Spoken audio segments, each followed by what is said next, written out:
Well, I would just say that, so, I mean, this is Dr. Nyang's area of expertise, and I'm not an expert by any means of Islam in America, but my own experiences, they have led me to come to arrive at certain conclusions, among which are there's just a massive diversification of Muslims in the United States.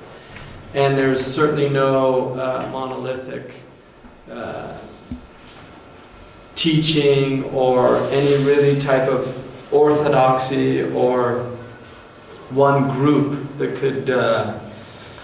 could represent in any way all of these different strains of Islam in this country. And that partially has to do with the fact that Islam is not a church, in the sense that you do not have a Catholic tradition or an Orthodox tradition. You know, at the broadest levels, people divide the Muslims into Sunni Shia. But then within the Sunni and within the Shia, there are many, many ways of expressing their tradition. So I think that in the United States, you're seeing definitely certain aspects of Islam emerging. One of them, which is probably the most obvious for many of us, is the immigrant phenomenon. Because since the United States has opened up the doors of immigration, particularly to the Arab world and to the Indo-Pak area, near Asian countries, that you're getting a lot of immigrants that have come in, and initially many of them were professional people. There's particularly, you'll see a lot of physicians and a lot of engineers that have come in from the Arab world, Egypt and Jordan, Iraq. And many of them began to work at quite high levels. If you go into Silicon Valley, for instance, where I'm at, you would be amazed at how many Muslims are working in these corporations that are developing a lot of the technology now, and many of them working at very high levels. You'd be amazed at the amount of professors also in universities that are teaching in engineering, physics, at some of our top universities. So you have that element, which is a very extremely westernized, by and large, group. Westernized in the sense of their education, not necessarily in the sense of their religious background. I mean, many of them will be devout Muslims, but they will still be very much grounded in a Western scientific ethos in particular, and oftentimes alienated from their own spiritual tradition. And then you have another immigrant group, which is more of a merchant and labor group. So you'll find in New York City many, many taxi drivers, many people washing cars, gas station attendants, people in your convenience stores will be from different places, Yemenis, Somalians, Ethiopians, also from India, from Bangladesh, from Afghanis, many, many, particularly now after the war, many of them have come here as refugees. And what's happening is as with every immigrant group, they're having a lot of traumatic experiences in entering into the melting pot, which is less of a melting pot than it was traditionally, right? Because now there is a celebration of diversity at one level in this country, so people are encouraged to maintain their traditions, they're encouraged to celebrate their diversity at one level. But what you're seeing often is that their children who are raised in this country are raised basically Americans, in the sense that they're in schools being exposed to American culture, American ways of life. They're going to the cinema, they're listening to the music, they're getting into a lot of the adolescent experimentation, and this causes a real serious conflict within a lot of the immigrant families. Also, another problem is marriage, because many immigrant families want their children to marry within their ethnic grouping, and you're having people falling in love, and sometimes it will be non-Muslim with a Muslim, which is particularly exacerbated when it's a Muslim girl and a non-Muslim man has fallen in love. And this is becoming quite a common phenomenon in this country. So you have that happening. And then you have also the indigenous American situation. And you will, with the indigenous Americans, I think you'll find also a lot of different groupings. The generation that Hakim and I are from is probably it's a lot different. We became Muslim over 20 years ago. And the people that are becoming Muslim now are actually very different in what they're looking for and in what their orientations are than ours were, for instance. So I think that within the indigenous community, you have a very large segment of African American. But this is also breaking down because there are now a new generation of children in this country that aren't necessarily black, they're not necessarily white, they're not necessarily Hispanic. You have a lot of children of the 70s, the 60s and the 70s, and so you're getting a lot of a mixture. You know, it's not as black and white in this country as it used to be. There really is a diverse, and you're all seeing it because you're in these schools, so you're seeing this new phenomenon. And so there's a lot of people coming out of that background that are coming into Islam. The Tiger Woods phenomenon, right? I mean, where do you place him, right? Because he's not African American, he's not Asian American, he's not white American. So it's this new phenomenon. So you have that aspect, and within the African American community, I think you have, and Dr. Nyang's much more versed than I am in this, but my own experience is you do have different groups. You have within the African American community people that are coming out of black nationalist type movements that are very politicized in their outlook and approach. And then you have people also that have come out of the Nation of Islam, children of the people of the Nation of Islam. And you'll see many, many names even in the popular culture, like Tupac Shakur, yes, right? Who has, you know, he was had Muslims in his background. He has a Muslim name. You'll see many of these popular artists now coming up with a Muslim name. Now, some of that is just a cultural phenomenon of taking Islamic names, but there are many of them whose fathers were Muslims in the Nation of Islam or had come into the Warithuddin Muhammad's group, things like that. So you have that grouping. And then you have many African Americans who are more within the mainstream Sunni tradition. And so you have a lot of groups that are really trying to discover, trying to get beyond the kind of the black nationalist approach and really trying to see what is this teaching about, and kind of rediscovering Islam for themselves. And that's a very promising development, I think, in the country. And then within the white American community, the Caucasian American, you'll also get diverse groupings, but oftentimes the white Americans tend to be more attracted to Sufism and come in oftentimes through Sufism. Many, many white Americans have come in to Islam through the books of Idris Shah. Many of them have come through kind of groups like Dr. Nyang was talking about, the Sufi, what he called the popcorn Sufi groups, that get into Islam through that and then start reading and you know, somebody will get interested in Rumi and they'll hear these sayings, my heart is a temple for the Hindu and the synagogue for a Jew and the church for the priest and a mosque for the Muslim, and think that in a sense Sufism is this kind of universalist teaching. But then as they get more rooted in the tradition, they start discovering that Rumi was a practicing Muslim his whole life, that he prayed 5 times a day. And so they begin to see that, oh, there is a place for this thing called Sharia, or sacred law. So for many, many white Americans, the law is a kind of almost alien thing. And in a sense, Americans, I think a lot of Americans do have somewhat of an aversion towards a law-based tradition, especially when you're coming out of a tradition that in some ways is love-based, or in some ways is certainly focuses much less on the law and more on the spirit.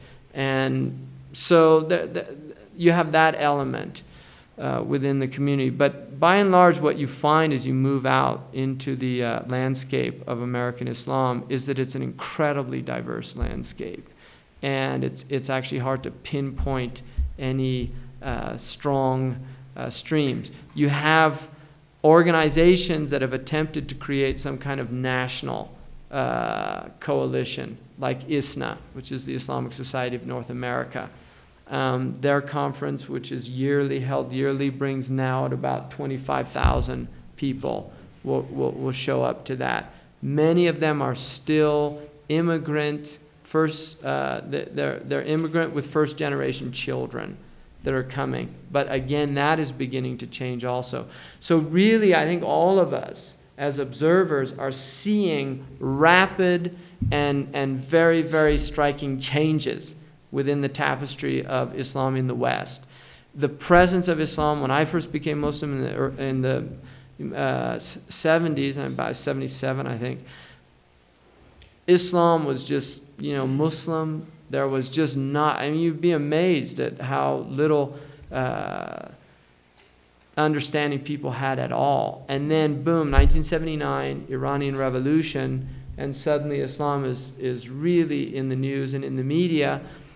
But as the immigrants began to come to this country in large numbers, and the black Muslim presence became felt, it's more and more now Islam is really, you're just seeing Muslims all over the place. There are mosques in all of the cities of this country, several. You'll find mosques in places that you would never expect them, like Abiquiu, New Mexico, right? And it's odd, because you'll find, these backwaters where you would never expect to see, and there'll be, somewhere like El Centro, California, there's a group of doctors there, Muslim doctors and Muslim merchants, who have come together and they pray and do this thing in a very small community in Southern California. So there's definitely, the presence is here, and by all of the outward signs, it would only seem that it's going to increase and continue. You are starting to get a lot more conversions. My own experience, that in the last probably 5 years, you're seeing a lot more people converting to Islam than before. In our own area, we're seeing it more like on a weekly basis. And that was not the case when I first became Muslim. It was quite unusual. Many, many women have come into Islam in the culture as well, and not through marriage, surprisingly enough. And I think Ruquaiyyah will say the same thing about England. It's a phenomenon in England. You're really getting a lot of women becoming Muslim. So it's very interesting, within my own family, my sister became Muslim. I'm Muslim, my wife is Muslim, and our 2 kids. So we've been arguing with the family lightheartedly that we should start celebrating the Eid instead of Christmas, because we outnumber the Christians now. So you're seeing these type of things, and I think it's very exciting and it's very interesting, and it's also there are aspects of it that are frightening, because there's still a lot of real deep ignorance within our culture, and there's a lot of fear related to Islam still. And anytime, I know that all the Muslims that I know, anytime a bomb goes off somewhere, everybody starts, hopefully there's no Muslim names identified. Really, it's definitely a concern in the Muslim community, because suddenly the phone calls, the hate calls to the mosque, the women start getting accosted, people are beaten up. We had a mosque that was burnt down in Yuba City in California. This stuff really affects just a newspaper, some newspaper article, and we all feel it. So we're living in a very precarious type of environment, and I think all the Muslims in this country really feel that there's just, it's very, very precarious. And Oklahoma City was an example of you had people on the radio immediately, these talk already just saying, well, there were 3 Middle Eastern looking people identified near the scene, and boom, one of the Iraqi women lost her baby. She aborted her baby because the rocks were being thrown at them in the neighborhood. There's just recently another interesting phenomenon is CARE, which is the Council on American Islamic Relations. And this is a group that's actually started doing something just about hate crimes against Muslims, started monitoring them and having people report them, trying to get some statistics on just what's going on, working with the law enforcement agencies in this country, trying to go and talk to these people, and also dealing with a lot of harassment that takes place in the workplace. There are many women in this country who one day they decide to start wearing the hijab, for instance, which happens. A girl will be 22, 23 years old, and then she's just decides, I want to start practicing she goes to her work with her hijab on, and suddenly, the manager says, you can't wear that here. And there have been a lot of cases now, and basically, so far, I think, as far as I know, the Muslims have won all of the cases involving this, that it is a religious right for a woman to wear the veil. And it's interesting that the French government, I don't know if people are aware of this, the French government outlawed wearing the scarf in their public schools. They did not outlaw like wearing crosses that people could show a display of their Christian faith, but they outlawed wearing the scarf. And a lot of Muslims just said, well, why is it they have nuns teaching in some of the public schools where they wear the habit and things like that. So these type of contradictions were pointed out, but it was very interesting. So I think we're going to see just a lot more examples of this type of stuff. Now there's Muslims working in Washington. Our congressman has very devout Muslim on his staff now, Congressman Tom Campbell. And so you're getting Muslims in the political process. You're getting Muslims starting to get into newspaper. There's a lot of Muslims that are majoring in journalism in this country, wanting to go into these areas. So I think we're going to just see a lot of interesting things in the future. Well, there's not too much left to say. I could add some things to what both Hamza and Suleiman said. For you as teachers, I think it's probably important, and maybe we might have put more emphasis on this. It's important for you to get a sense of what we've just been talking about from a practical point of view, in terms of the Muslims you meet in the world, understanding where they're coming from, so to speak. And so, I think what we've just said is pretty important in terms of what you take away from here. As teachers, I think, having been a teacher myself, I think it's pretty important. We have an obligation to get the true picture. I mean, to get truth across to our students, right? And so all of these stereotypes, they're pretty well embedded. And in terms of recognizing the truth, we have to be able to enable those students to rise above those stereotypes and to see Islam and Muslims for what they really are and what it really is. And that's not an easy thing to do, and it's complicated by the different kinds of Muslims that we meet. And so one of the things that's important to recognize is not only do we have this amazing diversity in process, because it's an extraordinary process, and as Hamza was saying, there's emerging new elements that are emerging, particularly among this young generation, the children of the immigrants. And that is going to be a very articulate group of people who are in the media, who are in politics, who are in the public eye, and are speaking about Islam in a way that Americans can understand it. They're going to be bringing new people into Islam, and they're going to be clarifying Islam for what it is. There's still deep-seated things that run deep in amongst the Americans. I mean, I go to high schools and I speak to the level of students that you have, and usually I'll start my lecture with, well, if I say Islam, what's the first thing that comes to mind? Now, maybe you've gone through some of this already. And, of course, terrorism is one of the most important ones. And here in New Mexico, the second question I usually ask them is, if I were to give you the language of the most likely terrorist, what would it be? And, they'll usually say Arabic to start with, and then, some of them will say, well, English, or the Irish. And then when I tell them, well, it's likely to be Spanish, that more terrorism is done by Spanish-speaking people far and away than any other group of people, and the Arab-speaking is, a small 10% of the world terrorism, they're surprised. And it's hard to sort of convince people of this because they have this other belief that the terrorist is an Arab or that he's a Muslim and so forth. So we have to somehow enable them to rise above the stereotypes and teach them to think for ourselves, and we have to be able to think for ourselves in the first place. So part of what we try to get across here in this institute is a clear picture of what Islam really is, so that then you can understand what the foundation of Islam is about, and then you can understand who comes to you.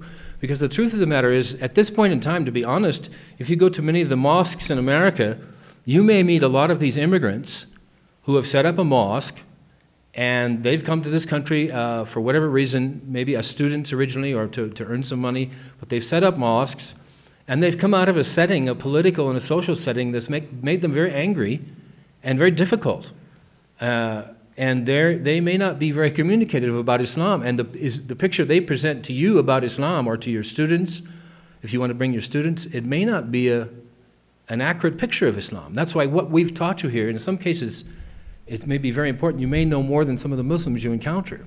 So there's many different forces out there, and there's many different kinds of Muslims. Amongst the African American communities, Islam has come as far as an indigenous group of people to the African Americans. It's estimated 45-50% of the Muslims in America now are African Americans. And Islam as a spiritual teaching and as a practice is transforming these people in a very serious way. They still have enormous obstacles because of the social situation they still are in and they still face. But there is transformation going on, and we see now emerging from these people, and we'll see more of it, people with great wisdom and clarity for expressing and articulating Islam and articulating solutions to American problems that will surprise people. So I'm saying, as teachers, look for the people that you can communicate with about Islam. Amongst the African Americans, there'll be some really amazing people that you can communicate and bring to your students or take your students to. Amongst the children of the immigrants now, in UCLA, I was just at UCLA a few months ago, the Muslim Students Association there is headed by Ben Wang. That's the head of the group. And if you look at the group, they are all children of immigrants, children of Arabs, children of Pakistanis. There's Chinese, there's Arabs. They're just this enormous mix. And they're out being very active in the community. They're starting free clinics, and they're doing tutorial programs for incarcerated youth. They're publishing newspapers. They're out speaking to the public. That's going to be on the rise. Those people are also the kind of people that you can communicate with and that you can take your students to and your students can come to and so forth. So I just want to add to what Hamza said. It's an amazing time, and it's a process that's in the midst of changing. One of the demographers, one of the people who gave the demographics recently suggested, I may or may not be accurate, that within the last 2 years, the number of immigrant Muslims and the number of indigenous Muslims surpassed the number of immigrant Muslims. That's just a recent phenomena. So it means we're at a kind of turning point. We're at a point now in which Islam is emerging out of the American society as an American phenomena, which it will continue to be. So our understanding and understanding of the foundations and all that we've been trying to give you here is important in managing all this. Is it my turn? Yeah. Of course, I'm at a disadvantage here. I can't really say very much about Islam in America because I know very little about it. But I've listened to what the other three speakers have said. And I would say there's an almost exact parallel, really, in the UK. It's another Western country. We've had the very similar history, the very diverse groups. I would only add probably, I think, the real interest in Islam in England got going under the time of Queen Victoria, I would think. I mean, there were odd Muslims before that, but I think in the time of Queen Victoria, with her connections with India and the British Raj, I understand that Queen Victoria herself learnt Urdu and had Muslim servants at the palace, of whom she was very fond. And I've also heard the rumour that she did actually declare Shahada. So whether we can count Queen Victoria as a Muslim or not, I'm not quite sure. Other people in the media these days have wondered about other members of the royal family, the more recent ones. Certainly, I would say there is a great interest in Islam in the royal family, a genuine interest in it. And what we're seeing at long last, I think, is the genuine teachings of Islam being made available to us in words that we can understand, because we've been very handicapped in the West. All the great texts of Islam that we would like to study have not been available to us, and the translations that have gradually been trickling through have been horrendous. Through nobody's great fault, but these are things which are improving all the time.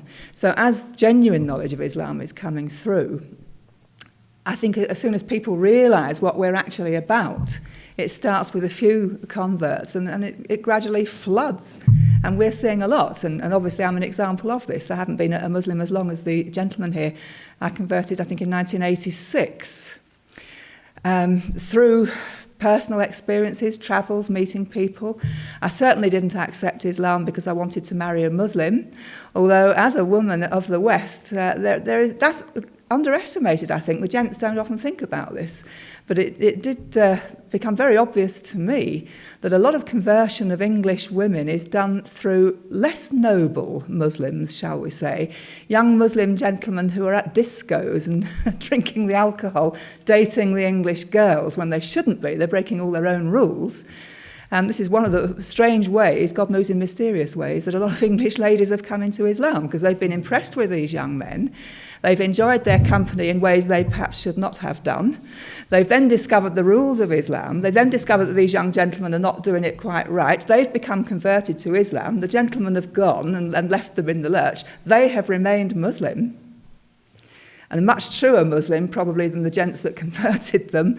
They've then sallied forth and gone down to the mosques to run into a brigade of a different type of Muslim who have not been quite so welcoming. Their arms are not quite so open. They run into the Muslim males that will not shake their hands, that kind of thing. And some women will then turn around and leave because they're very disappointed with what they experience. But others, a more determined sort, will stick at it and think, well, yes, there are problems here. There are cultural problems. There are things that they don't know about the religion that they have to learn. And we have to learn tolerance and how to live together. And they stick with it. And I have a vast number of English lady Muslim friends. And I agree with the previous speaker that now I think I don't believe the number of, shall I call them white English Muslims has yet outnumbered the immigrants. I don't think so, but it's creeping up. And we look forward very much to the time, not that we want to outnumber them or anything like that, but we do regard Islam as a world faith. When I started off into Islam, I thought all Muslims were Arabs. And then I thought all Muslims were Pakistanis. And I gradually learnt, I got the list of figures of what Muslims are where. And to my great surprise, I found out, there are very few Arab Muslims actually, that there are vast numbers of Muslims elsewhere. And it is a world faith. And we would like to feel that in England, we will soon see the emergence of English Islam. That doesn't mean that we'll turn the back on our immigrant teachers and brothers and families that have led us into it. But we do want to see our own culture as well. And of course, I think it's fairly true to say that most of the people who convert to Islam come from a Christian or Jewish background in England. They usually are religious people to start with. I don't know that we have vast numbers of people coming into Islam who are not religious to start with. For myself, it was very simple study of theology. I had to go where reason led me. I had to be true to what I felt was true, and made that decision. I was still attending church. There came a point where I suddenly thought, I honestly don't believe that. And that overtook me. And there came a point where I realised I had become a Muslim and I had to take that step. And as I explained in my first talk, it didn't mean that I loved Jesus any less, or I just changed how I thought about him, and I went back to the Gospels and restudied them as a Muslim. And I'm very interested now in putting across to the West the Muslim teaching of Jesus that is in total correspondence with the teaching of the Prophet Muhammad and previous prophets. But that's another story.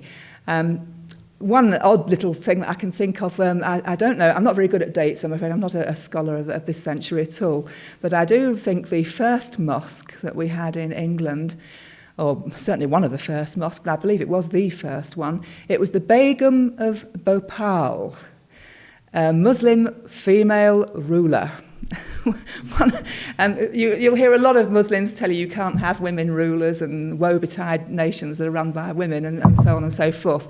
But nevertheless, Bhopal that had recently suffered an awful catastrophe, but they were run by a series of female rulers, one of whom used to visit regularly. She was very much into education for women. She was a great feminist. When she appeared in the UK, she was heavily veiled. You could just see her eyes peeping out. She was a little stout lady with just her eyes showing. But she founded the Woking Mosque. And I believe that Marmaduke Pickthall, who was the translator, or one of the translators of the Quran into English, an excellent translation, he acted as the Imam of Woking Mosque for a long time. There was a stretch of time when Woking Mosque was taken over by sectarians whose Islam is debatable. I don't want to get into that, but it is now Sunni straight down the line. And I think when I went there as a visitor, the Muslims I saw then looked to me like Afghanistanis, Kashmiris, that kind of person. But anyway, now you can find mosques all over the UK. Some are custom built, more and more are custom built, but with loads of derelict churches, odd little buildings and things that get taken over, people's private houses, all sorts of funny places where Muslims will now meet. Converted English ladies have a bit of a problem because one of the things in Islam, we're supposed to marry Muslims. A Muslim man can marry a Jewish woman or a Christian woman without too much to do about it. But a Muslim woman is supposed not to marry a Christian or a Jew, but to marry a Muslim, which is a bit of a problem because a lot of the ladies that get converted have turned 40. And it's hard enough to find a good man anyway, turn 40. But then we've got to find a Muslim one, and they do tend to marry immigrants. And we get this calumny that they're becoming Muslims because they want to marry handsome young brown men, which may be the case for some, but I don't think that's really it. I was certainly Muslim before I met and married my second husband, and I don't think he would have married me if I had not been a Muslim already. And I certainly don't think our marriage would have lasted 5 minutes if I hadn't been a Muslim already, because the culture, the problems that we walked into head on were so enormous that had we not had this basis of shared faith and shared culture and shared optimism, it would have hit the rocks, I think, very quickly. And a lot of transcultural marriages do, in fact, go wrong quite quickly. You have to learn a lot of tolerance. And then they remarry, other things happen, and hopefully that they don't lose Islam. You just have to cling on to that. Have I said enough? Have I covered it? But certainly the great diversity of different types of Muslims.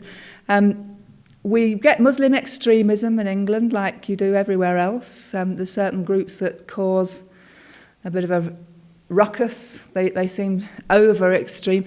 I always think that the best way of Islam is the middle way. This is what the Prophet taught. I have umpteen hadiths of the Prophet where he tended to disapprove of people who became too extreme. Fair enough, if they want to be extreme, that's fine. You can be as religious and extreme as you like, but you haven't the right to impose that on other people or make other people feel they're not as good as you. Only God knows who are the real goodies. So, we have trouble where people get a bit overzealous. Their hearts are in the right places, no doubt. Their piety is not in question. But sometimes their practice can be too much. And I've always maintained that, if you're a genuine Muslim, you're drawing people towards you and towards God. And you can sort of judge them. If they're the kind that drive people away, you would not want to marry that one, you would not want to sit down and have a meal with that one, then there's something slightly wrong with their Islam. A true Muslim is always attractive, beautiful. They will draw people towards God. And that, I think, is the mark of a true Christian as well, of course, a true Jew as well. But to draw people to God is our business, not to say you're doing this wrong or you're not good enough, you're not praying enough times, you made this mistake, that mistake. That's not Islam. It is Islam, but it's not the important thing. The important thing is to realise that there is a God and there is a life after death, and Muhammad was a genuine prophet, and the rest of it will follow.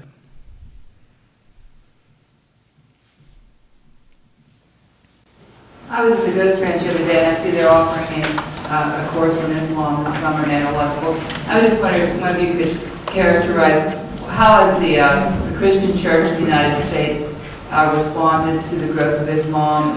Has there been any movement. I know in my own town there is not a mosque or anything, but from time to time we do a lot of things across with the rabbi, with the priests.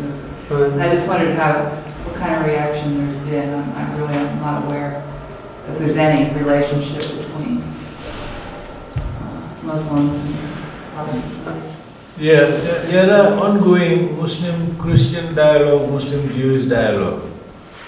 There is an annual meeting of the American Muslim Council and the Conference of Catholic Bishops in Washington. I have attended.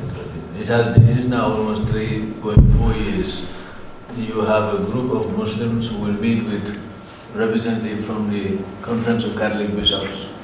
Usually they have their scholars and the Muslim scholars, and then you have leaders of the Catholic Church, who will be there working at the Secretariat, who will be dialoguing with the Muslims, dealing with issues that are of common interest. Like, for example, the problem of Sudan last year was trashed out very honestly and objectively. And Muslims presented their position, how they see the problem, and of course the Catholics expressed their fears and their concerns about their flux in Sudan, and you have very frank discussion, 2-3 hour meeting.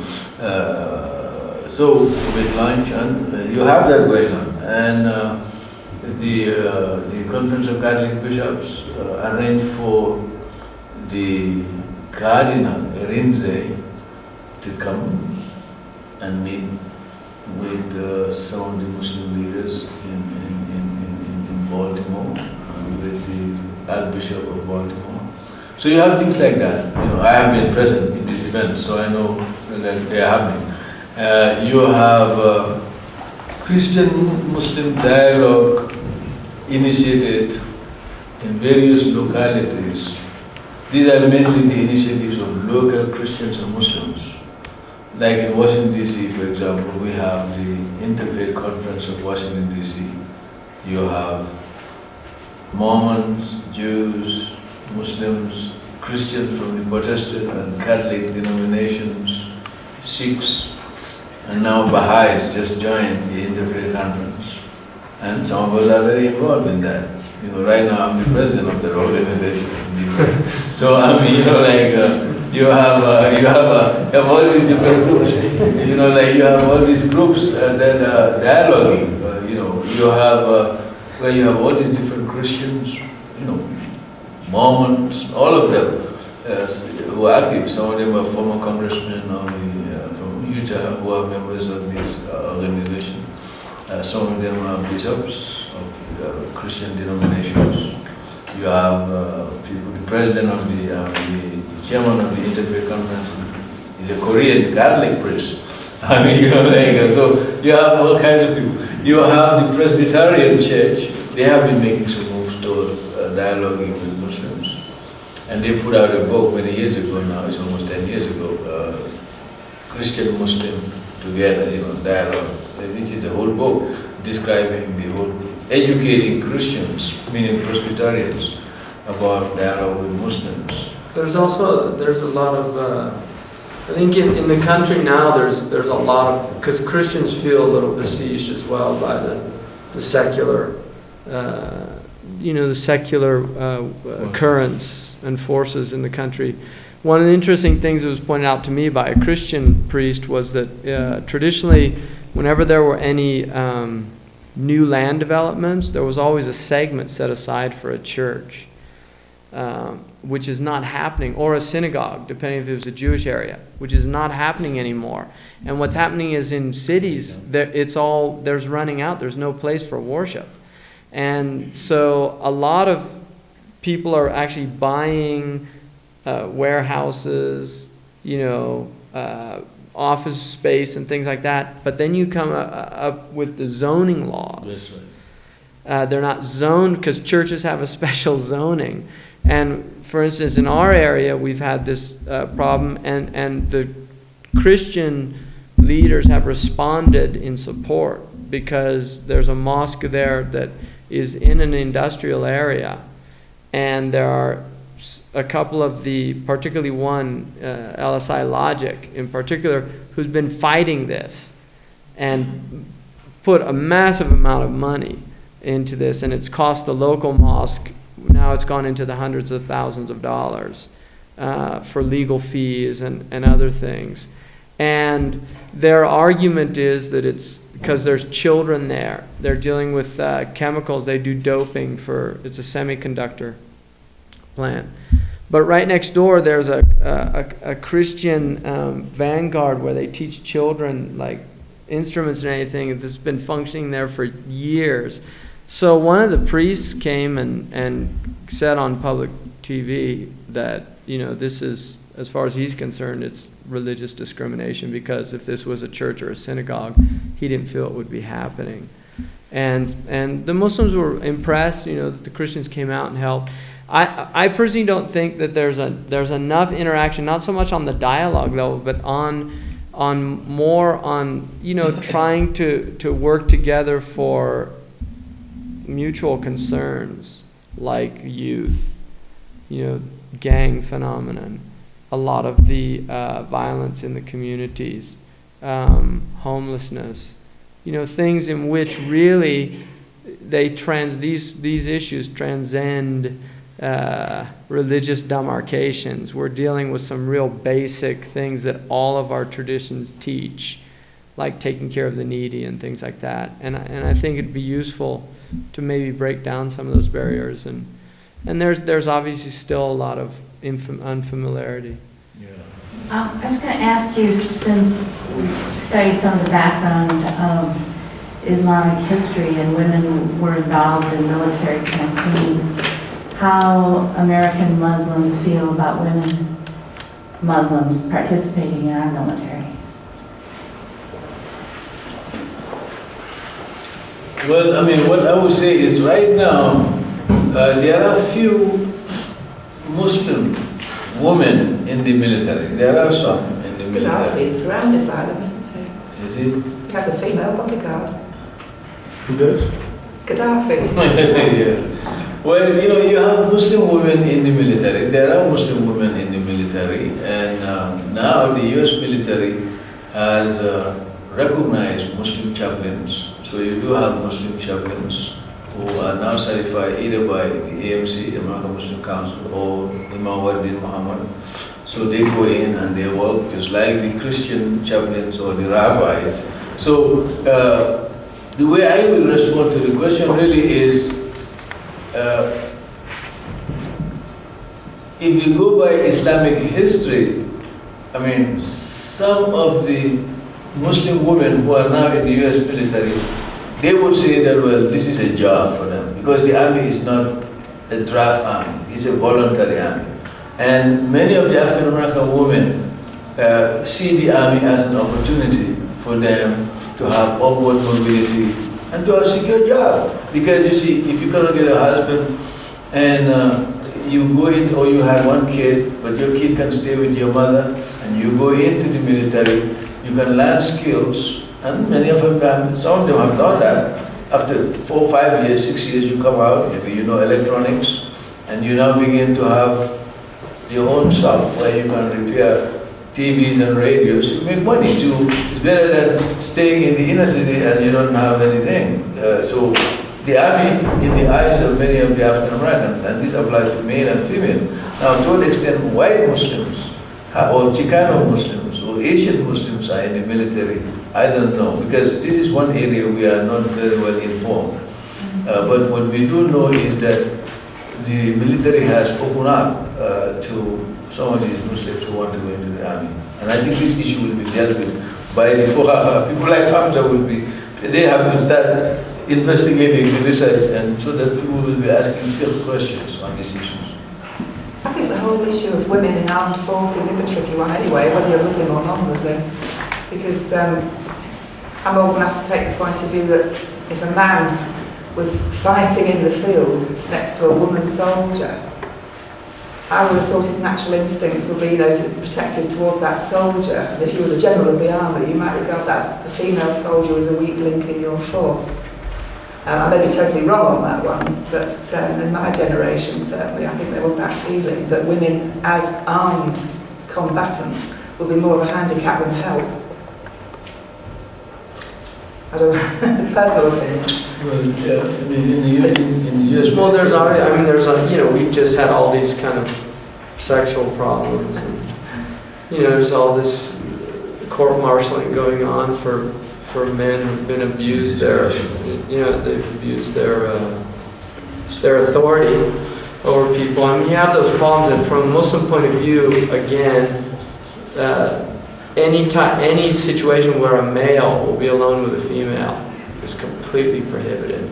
And the problem is when you enter into the army, you're entering into a situation in which you are subordinating your beliefs to, you know, you don't join the army if you don't believe, for instance, in killing people for maybe a reason that you don't agree with. Whereas in Islamic law, you cannot fight unless you have a valid Sharia reason. You can't, yeah, Muhammad Ali refused to enter into the armed services. He lost his title and was barred from boxing for a few years because he said, I don't have a problem with Viet Cong. He says, I don't have any problem with them, you know.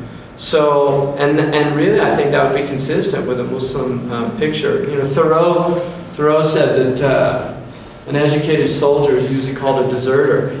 You know, if you really know what people are fighting about, you'll tend not to.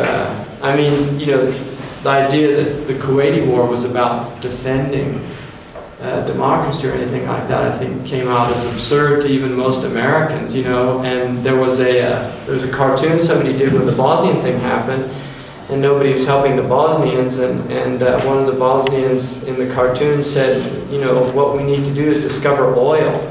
Right? And then you'd have a lot of people coming over there to defend them, right? But the idea of defending the Kuwaitis or something like that, so I don't know. I think it's a big problem. You know, the military just in general, not just the American military, but military everywhere. You know, because it's part of a state apparatus, and we have to question what is being defended. Right? What are we defending here? Are we defending the interests of a people, or are we defending the interest of a global elite? Are we defending the interest to burn cheap oil? I mean, these are issues that, you know, are often not really dealt with at you know, any type of intellectual level, and yet people are being put on the front lines and are expected to die if called to do so. And so for me personally, I think some real very serious philosophical things get raised. I mean, I would not feel comfortable being in any of the armies of the world, not any country in the world right now. I really wouldn't, none, whether Muslim or non-Muslim. I would not feel comfortable being in the Egyptian army, right? Because I don't think they're defending anything honorable. You know, and that's my own personal belief. That's not, you know, I'm not speaking for the Muslims. I'm just speaking for myself at that point. I'm very wary of modern military apparatus. You know, I really am. And I'm certainly wary of this country's, you know, because I don't think that they're there defending. Well, I served recently in very critical humanitarian missions that otherwise couldn't have provided relief. So like Somalia? Like Somalia? Well, I think Operation Provide Comfort to the Kurds, I'm thinking more. Well, I mean, part of the problem is, I mean, for me, Mary Kay, with all respect, part of the problem is, why do we have a Kurdish problem in the first place? Well, it's one thing when you go and slash somebody and then you start offering them Band-Aids. You know, I mean, the Somalian situation Somalia is a classic example of a Cold War victim. Right, Somalians were very important to the Americans, and we kept this petty little dictator in power for several years, right, 30 years, who, in order to maintain his power, took traditional tribes and just played them against one another constantly, divide and conquer. He learned very well from his masters. And then when they're no longer any significance, you know, to the global, what the British used to call the Great Game, right? When they lost their significance in the Great Game of global civilizations, all of that support was pulled up, and the next thing you have is a type of anarchy in the country. And then we go in for the photo opportunity. Well, I don't mean to get into the individual campaigns. I guess it was a more generic question because there are Muslims serving in the military all over the world, Right. in other countries, and I just wondered how Muslims felt about women, since non-Muslim women serve in our military, if there was any. Yeah, I don't know. I mean, you'll get a whole range of opinions. You have. I get that. Maybe I should stop. So that No. We can give you. You have two broad positions. She mentioned to you Gaddafi having a women bodyguard. So I mean, if you go to Libya, some of the Muslim countries, the women are in the armed forces. Yes. There's some of the Muslim King of countries. Jordan's daughter is an Just officer. you know, some of the Muslim countries have military. I mean, Egypt, yeah, So Egypt, you will not find any woman in the Saudi army. You see what I'm A saying? woman driving cars. So really, it's a matter of national choice. And of course, they will have scholars, religious scholars, to just give them fatwas to rationalize. Yeah, against and for. Yes, Because it's part of the just game. like in the First World War, Second World War, you have people praying for both armies. In the neighborhood region. God was on their side. Yes. And that's nothing new. So that's the thing. So just see it that way. Any other comments now or questions? Yeah, go ahead. Regarding the stereotypes, it's my impression that most of the stereotypes in this area are not so much vis-a-vis Islamic, but so much as Arab. In other words, I think a lot of Americans, they see an Arab and then they get their field of stereotypes, and I don't even know that a lot of them relate to Islam. It's just like an Arab. And I was wondering, in the Arab community itself in the United States, how many are actually Muslims, and of those, how many are really devout Muslims to where they're really Most of practicing? the Arabs in this country are Christians. Yes, sir. But That's a good It's question. important thing to realize that. I'm like Ralph Nader is probably the most famous Arab American, right? And he's a Christian, And right? that- And then Abu Razak, who was a congressman, another very well known. He's also a Christian. Khalil Gibran, who's most people are familiar with the book The Prophet and things like this. Casey cases. Yeah, I was going to say And Casey then, cases. yeah, John Sununu is another Christian Arab American.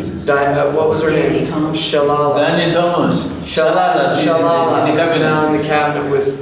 And These are all Richard, Christian. the former Christian Americans. Danny Thomas was Lebanese. Well, let me ask the question even in a The more guy pointed on way. MASH, I can't remember, who was always dressing like a woman, was also a Lebanese Christian. Most of them are Christians. Well, for a lot of Americans, the Arab that they see is the Arab that owns the gas station, especially in California. They're usually Iranians. And We just think they they're are, Arabs. they're immigrants. Now, Yeah. are they? They're usually Well, Iranians. They're actually Iranians. They're not Arabs. People think they're Arabs. Yeah, so there's Well, a sure, it's a stereotype. stereotype, Well, yeah. he's from the Middle East, it must be an Arab. Yeah. And I believe that the leader of Hamas that's been mentioned, George Habash. George Habash is a Christian Arab also. Tariq Ali was a Christian in the Gulf War. I mean, I think generally though, most Americans don't even know there's Christian Arabs. I mean, that's the truth. Most Americans, this kind of, they think Muslim, they think Arab. Yeah, that's right. They think Arab, they think, and then you'll get a whole spectrum.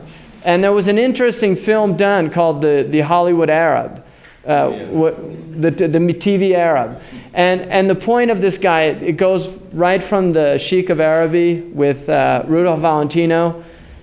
When an Arab wants a woman, he just takes her. That was one of the famous lines from that film. And he was a romantic character, right? I mean, he was a romantic character, and there was a lot of women that, it became a kind of fantasy there, getting seduced by the Arab sheikh. But then you get into the 70s where you get the hook-nosed, the OPEC Arab, right, with the four wives, with all wearing veils, driving in the Rolls Royce, obnoxious. I think there was a Disney film that caused some problems where the Habibs were the next door neighbors to a family, and they were very obnoxious. That was a recent. It's funny you should say the hook nose, because that's a classic stereotype that is often given to Jews. Right. The Arabs. Propaganda Yeah. uses, I think it's interesting, but if you study propaganda, Faces of the Enemy. It's a brilliant book on propaganda and how, how faces are distorted. One of the things that the New Republic did during the Gulf War is they had a picture of Saddam Hussein and they literally clipped off his mustache in a way that you would not notice, right? They just clipped it off enough not to make it look like Hitler, but enough to, in the subconscious, for there to kind of have some kind of anchoring or identification there. So I think you're going to get a lot of different type of stereotypes going on, but generally, most Americans, my own experience, is that they really do associate Arab with Muslim, right? And the word is either Muslim, Arab, they worship Allah, this type of thing. Especially on the East Coast. Yes. You'd be surprised. Yeah, I think you'd be surprised. California, you would be amazed. I'm really serious. Because I'm there in California, and I'm always amazed at, Actually, San Francisco's Southern California, you're thinking might be a little different. Maybe. But you're dealing with it. Huh? I was going to say one thing about Sesame Street. Now, Sesame Street had they have word association things with the letters coming up, and they had one for the word danger, and it was in Arab. They had different things, this word, that word, and different pictures came up, and the voice came out, danger, and it was a veiled man, it was a white, sort of shaved-looking man, right, but in Arab. And then that book was printed recently, which meant well. It was, the proceeds of it were to go to homeless shelters for children. And so I was kind of familiar with this book because I was director of community services as well. And the book was published with about a child saying, sometimes I wish I had my own room, sometimes I wish we could go back home again, sometimes things get kind of scary, and there's lots of things that frighten me. And the part about being frightened depicted him lying in his bed with an Arab in the closet with this horrible scowl on his face and a dagger between his teeth.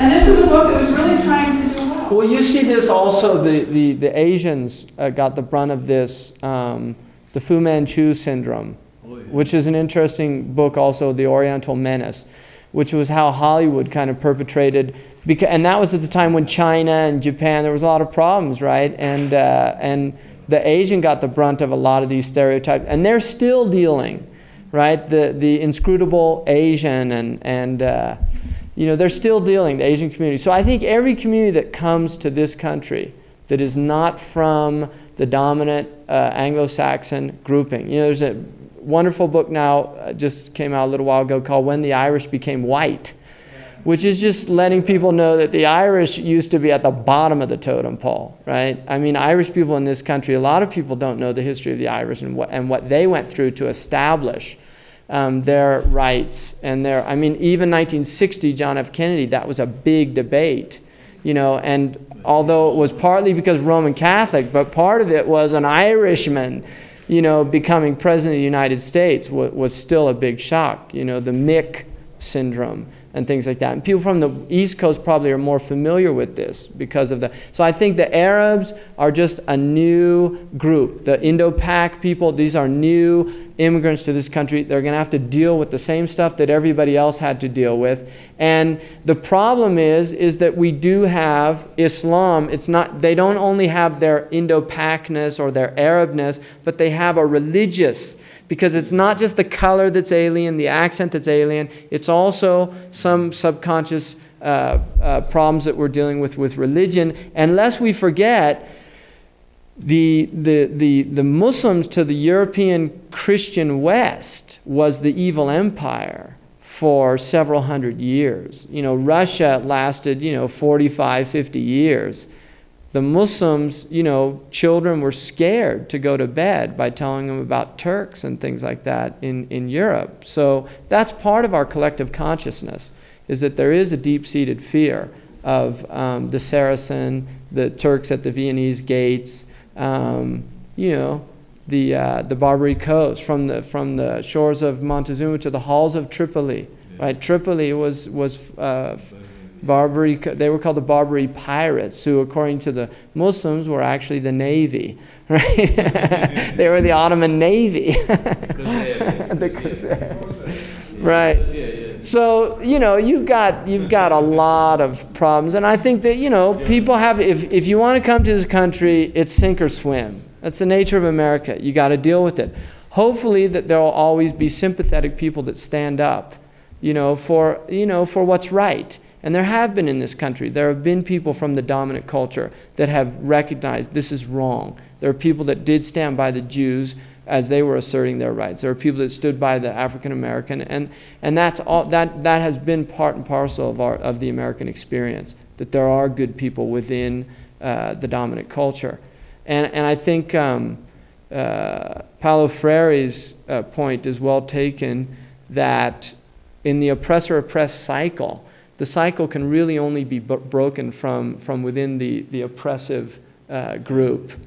Right, because the oppressed, it's not possible for them. The cycle has to come. It's our children, that have to, from this dominant culture, that have to. We have to transmit. We can break the cycle. That it is possible, but it's the human condition as well. So we're going to have a lot of problems on the way. And we're hoping all of you are going to go out and hopefully do some of the work, of breaking down the stereotypes and, and educating some people. Okay. Very good.